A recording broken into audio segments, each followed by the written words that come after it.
And talk to me about your level of interest in the criminal charges and so forth. February 6th? January 6th. So I remember that day. I know he was the standing president. I'm not familiar with the charges that are being brought against him for that. I'm not following that charge I know there's multiple court cases going on. I'm just not familiar with it. I mean, that doesn't sound like it's going to be a factor in deciding who to vote for. No. Okay, so when I say January 6th, what do you think? Oh, I just remember seeing it on the news, like all the riots and stuff. Don't really know what it was about or what happened, though. How did it make you feel when you saw it? I don't know. I don't really feel any way about it. People showed their emotion, I guess. Probably in the wrong way, but it happened. A few moments later. And I just wonder for anybody who heard that, like what they thought of that. I was deeply offended. And it felt like a moment where it's like, you N-words better get in line and do what we say. And it felt like him as the czar of the Democratic Party coming down to say, go get these N-words in line. And the general tone of it was disgusting. It was abhorrent. I don't respect it. I didn't like nothing about it. I agree with the idea of mass deportation, largely. You have criminals in this country who are destroying our nation. They're coming in here, getting earmarked bills and policies to open up businesses, get free housing, get easier access than those who are legally immigrated to this country to welfare and other benefits. So, like, as a taxpayer, we have to pay for these guys to have luxuries of life, and we don't get anything, especially black Americans who've suffered so much in the system under Democrats. We don't get anything. That's insane. You talked about Springfield, Ohio, and the whole thing with the fluff talk of, grabbing the soundbite about Haitians or whatever is eating cats and dogs. Y'all trying to change the narrative of what he's really talking about. Change the narrative of really what we're talking about. And telling us that's what we should be discussing. No, this is what we're discussing. This is America. And this is what America is about and what we're discussing. Boy, oh boy, oh boy, oh boy, oh boy. I gotta tell you guys, one thing that I cannot get enough of seeing in the mainstream liberal media is when the propagandists get a reality check from voters, okay? When the propagandists find out that the propaganda doesn't work, okay? And that's exactly what happened to Alex Wagner as she was on the road in Philadelphia talking to black voters. And she happened to be talking to some black Trump supporters. And let's just say that it did not go well for her when it comes to listening to their concerns about Kamala Harris and how they feel about former President Trump. Okay, let's actually start with them praising former President Trump because they had a whole lot of good things to say about the former president that I'm pretty sure Alex Wagner, who replaced Rachel Maddow, didn't want to hear. Take a look. I believe Trump is going to win because, first off, when people say bad things about him, where does that affect us down here? That doesn't affect our neighborhoods. It has never affected our neighborhoods. We don't even get to see half the things that go on that level. We know that he's going to win because he is the best for America. He's worried about our economy. The crime is high. Yes. The violence is high. The schools are bad. Yeah. We can go on and on. Where Democrats have been in charge for 40 years. We're voting for Donald Trump unequivocally. Period. No one else is going to persuade us. We 2 weeks out, and we won't sleep until November the 6th. So you know who you're voting for? Yes, I'm voting for Trump, definitely. Tell me why. He's more strong-minded in a way. He's focused on what we got to focus on. Like, he doesn't play. That's what I respect about him.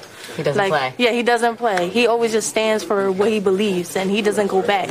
No matter how many people are bashing him, no matter people is criticizing him, nothing. He doesn't take BS.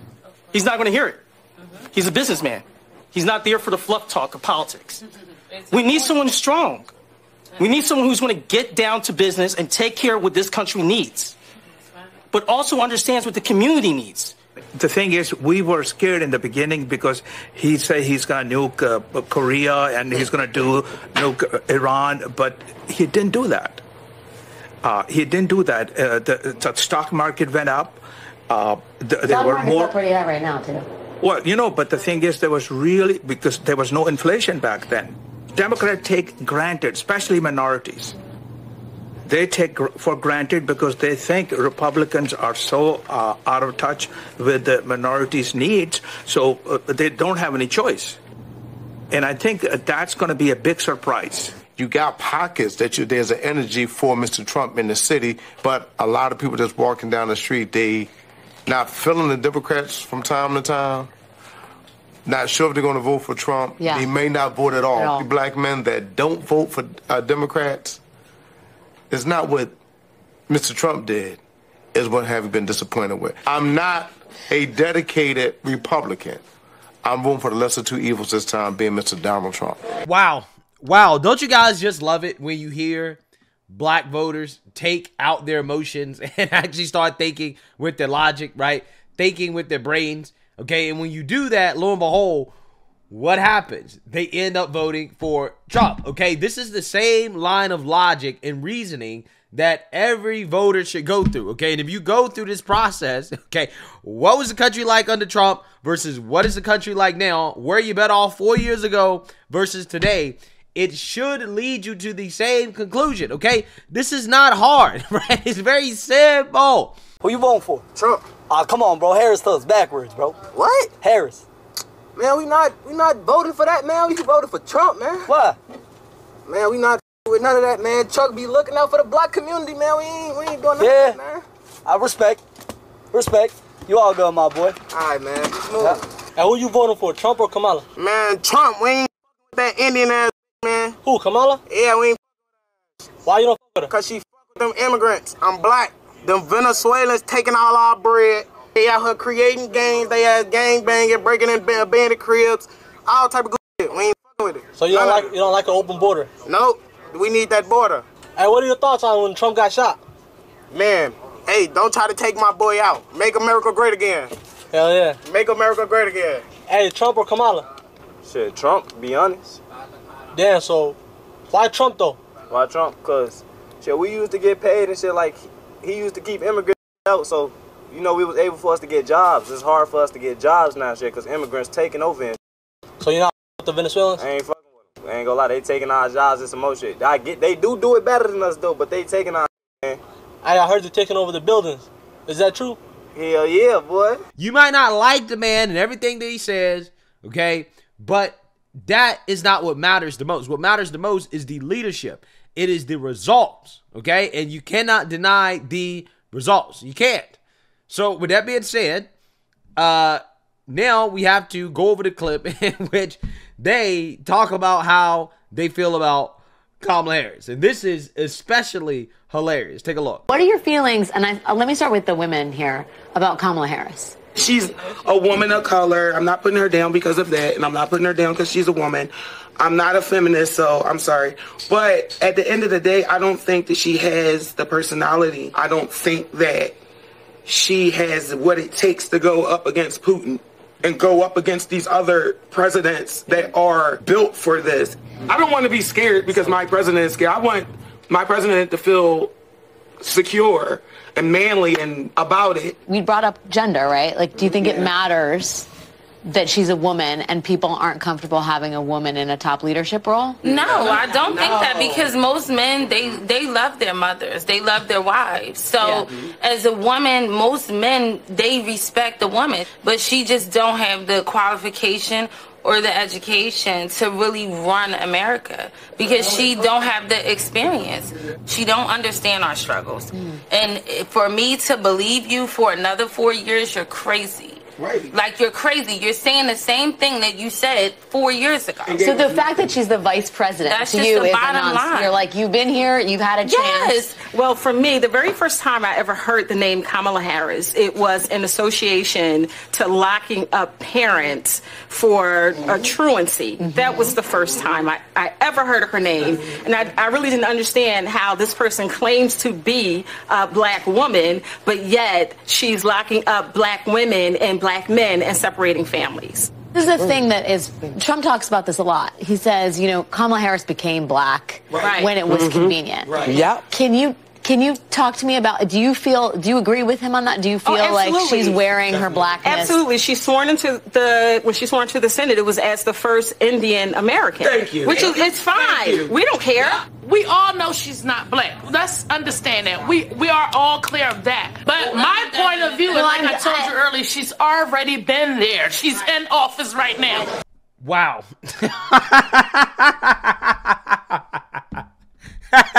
Yo, I am absolutely loving this. I really am. Okay. Alex Wagner has the best clips, okay? Because when she goes and she talks to real people, she always gets the best reactions because her face looks so stupid as she's listening to these voters talk and realizing that, damn, my propaganda is not working at all, okay? All the things that we say on MSNBC, all the BS that we spew, the constant Trump derangement is not working at all with these individuals. Now, again, these are Republicans, okay? These are GOP voters. These are Trump voters. But regardless, right, I mean, I think that it really does say a lot about how people are feeling when it's so easy nowadays to find black Trump supporters or Latino Trump supporters or whoever, right, aka non-white Trump supporters, right, people that are moving over to the GOP. I think it really shows you that a lot of people, they're taking their emotions out of it and they are really thinking about the effects of the policies that are being proposed by both parties, right? You have one party, the Democrat Party, that has a terrible track record, and then you have the other party, the GOP, President Trump, his presidency has a good track record, right? And ultimately, you know, when you take your emotions out of it, when you stop thinking that, oh, well, the GOP is racist and they're trying to take away our rights, and you stop falling for the fear-mongering and the nonsense and the BS from the media, I mean, the choice is clear, right? It really is, okay? And I just love when these propagandists get a dose of reality, right? Because a lot of these propagandists, they live in the D.C. Beltway, okay? They live in elitist circles, so they don't really understand how real people feel. So when real people start talking, they start saying things like, for example, they don't believe that Kamala Harris is black and that they don't care about January 6th. It's not a big deal to them. Or, for example, I love when the one guy told Alex Wagner that the media chose to ignore what Trump was really talking about, the real conversation that they should have been having about the whole cats and dogs thing in Springfield, Ohio, which is the fact that you had 20,000 Haitian migrants imported into a small town of 60,000 people. They should have actually been talking about that, okay, and why is that happening in this country rather than the cats and dogs thing, right? And, again, it's just, it really warms my heart to see people that can see through the propaganda, right? That understand what the media is trying to do and how the media is trying to brainwash people into being Trump deranged, right? And to thinking and voting with their emotions. But it seems like this time around, you have a lot of these individuals that are not doing that. And again, this is why I really do believe that we're going to see something a little bit different in regards to minority support for Trump. You know, going into the 2020 election, there was a lot of hype about black people supporting Trump. And it didn't really happen in the numbers that it should have happened, considering the things that Trump actually did do to benefit the black community. But I think it's going to be different this time around, right? The energy is just different. You have the propagandists. They have a hard time finding people who actually support Kamala Harris, right? They're out on the streets asking people who they support, and a lot of people supporting Trump, right? And a lot of people on the ground are saying that. A lot of people can see clearly that Kamala Harris is fake, okay, that she is weak. They don't trust her in the same room with Vladimir Putin. And you notice how she tried to play the sexism card, right? She tried to slide the sexism card in there, right, on the women, okay? But it's hard to do that on women, right? When you have women telling you that, yeah, I don't like Kamala Harris and I think that she's weak and that I don't think that she can stand up to somebody like Putin. Yeah, again, it's hard to say that sexism is the problem when you have women saying these things, right? Saying things that a lot of men feel, okay? But as a man, you know, it's different when a man says it because, again, they try to say that you're sexist if you say that, well, Kamala Harris is weak. I don't trust her to lead us. And, you know, I just think a lot of this stuff is hilarious. And it's just funny to see these people get a dose of reality. So let me know what you guys think. Make sure you like, comment, and subscribe. Most importantly, share a Black conservative perspective. Peace.